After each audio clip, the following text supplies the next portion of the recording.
নিউজিল্যান্ডে বিভিন্ন ভেন্যুতে ভ্রমণের স্ক্যাজুয়াল নিয়ে রীতিমতো ত্যক্ত বিরক্ত জাতীয় দলের ক্রিকেটাররা। অপ্রয়োজনীয় যাত্রা বিরতি, দরকারের চেয়ে বেশি ভ্রমণ এবং সুযোগ থাকার পরও বিমানে না উঠিয়ে বাসে যাতায়াত করানো অতিষ্ঠ ক্রিকেটারদের জীবন।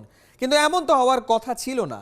দায় কার? উত্তর খোঁজার চেষ্টা করেছেন শুরু থেকেই টাইগারদের সাথে ঘুরতে থাকা দেব চৌধুরী। মাশরাফি আর তামিম বিমানে চড়তে ভয় পান, তাই সুযোগ থাকলেই গাড়িতে যাতায়াত করেন। মাঠে বাঘ সিংহ তুরিতে ওড়ানো দুই মেগাস্টারের বিমান ভীতি খবরের শিরোনাম হয়েছে। এই ঘটনা অনেক ভক্তকে হাসিয়ে পেটে খিল ধরিয়েছে। কিন্তু ম্যানেজমেন্টের খামখেয়ালিতে ওই ভ্রমণই যে পরে দুঃস্বপ্ন হয়ে উঠবে কে জানতো।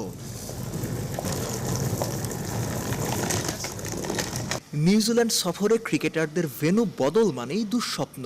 প্রস্তুতি ম্যাচের ভেন্যু থেকে শুরু ভ্রমণের ধকল। সরাসরি ফ্লাইট থাকার পরও ওয়েলিংটন ঘুরিয়ে প্রায় 3 ঘন্টা এয়ারপোর্টে অযথা বসিয়ে রেখে তবেই নেপিয়ারের টিম হোটেলে নেওয়া হয়েছিল টাইগারদের। ফেরার সময়ও তাই। দুইবারই সরাসরি ফ্লাইটে ভ্রমণ করেছে নিউজিল্যান্ড 1.5 ঘন্টায়। বাংলাদেশের লেগেছে প্রায় 5.5 ঘন্টা। টেস্ট সিরিজেও রিক্যাপ। টেস্টের প্রস্তুতি ম্যাচ খেলে সরাসরি ফ্লাইটেই ক্রাইস্টচার্চ থেকে হ্যামিল্টন এসেছিল নিউজিল্যান্ড। বাংলাদেশ অকল্যান্ড পর্যন্ত বিমানে, তারপর ক্লাব দলের মতো বাসে চেপে। ভাবা যায় ফিরতি পথেও একই ঝক্কি। বাংলাদেশ দল কোন হোটেলে থাকবে, কিভাবে ভ্রমণ করবে, সূচি তৈরি করে বিসিবি ক্রিকেট অপারেশনসকে প্রস্তাবনা পাঠিয়েছিল New Zealand cricket board. Cricket operations ভ্রমণ শিডিউলে সম্মত হয়েছে বলেই ব্ল্যাক ক্যাপ বোর্ড সূচি চূড়ান্ত করেছে। তাহলে দায় কি নিউজিল্যান্ড বোর্ডের নাকি বিসিবি ক্রিকেট অপারেশনসের?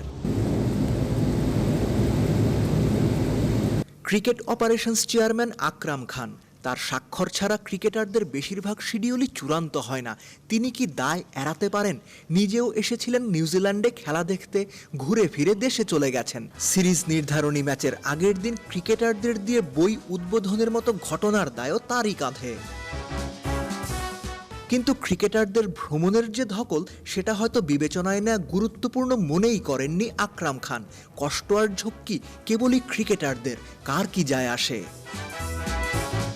দেব চৌধুরী, ৭১, নিউজিল্যান্ড।